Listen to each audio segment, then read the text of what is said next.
Alright, so PlayStation Network is now back online after the DDoS attack yesterday. And it came back online about 12 o'clock midnight my time, Eastern Standard Time. So it was approximately down for, I would say, close to 24 hours.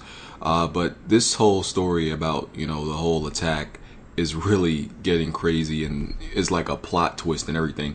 So the most recent development in this story is that an anonymous member is claiming to be the real culprit behind this attack. He says that Lizard Squad was just taking credit for doing it when he was the one behind it, according to this report. So it says this new guy, his name on Twitter is Famed God. That's his Twitter handle. And he was also part of the group that is responsible for the 2011 PSN outage. Posted the IP address of one of the Lizard Squad members to prove that apparently they're a bunch of frauds and they are not the ones that are behind this. And he said that why must someone else take credit for one's work? Lizard Squad couldn't hurt a fly. Decrypting a memory dump and finding the servers was all my work. So he's taking complete credit for all of this. And then he also posted a tweet saying, "Everyone retweet this so everyone understands that I provided the proof." And he provided I don't know if it was blocked out by the in this tweet or this or a game per blocked this out, but apparently it was the IP address to one of the servers at Sony, because it says the IP address, the location, United States, California, San Diego, the coordinates, latitude, longitude, the ISP, local time, and the domain name. Also after that, he said people think a skid group called Lizard Squad actually did something.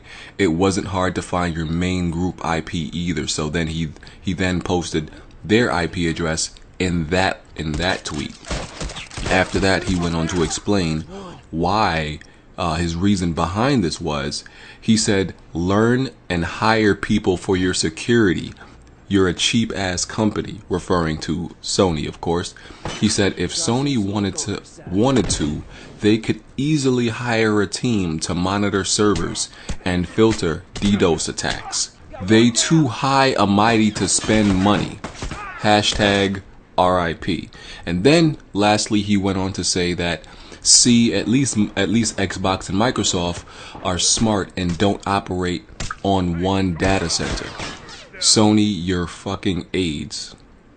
So, by the way, there were reports that Xbox was being attacked too, and they were affected by this barely, because I checked my Xbox One last night and I checked it this morning and it was pretty unaffected. The only thing that was reported to be affected was Xbox 360s at a very short time, but it seems Microsoft got it under control very fast. So the Xbox was very, pretty unfazed through this whole ordeal.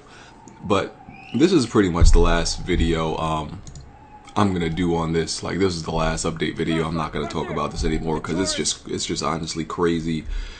It's just a lot of back and forth and confusing stories of who's responsible, who's trying to take credit for this, who did what. It's honestly wild. It's wild. So I just wanted to give y'all this last update. PlayStation Network is back up, so that's all that matters right now, at least. But I definitely agree Sony needs to do something to make sure this doesn't happen again. I'm sure there are some extra measures they can take to make sure they're not so susceptible to, these type of attacks, because Sony is definitely a target. So, yeah, that's it. Let me know what y'all think about all this. I'm out of here. Peace.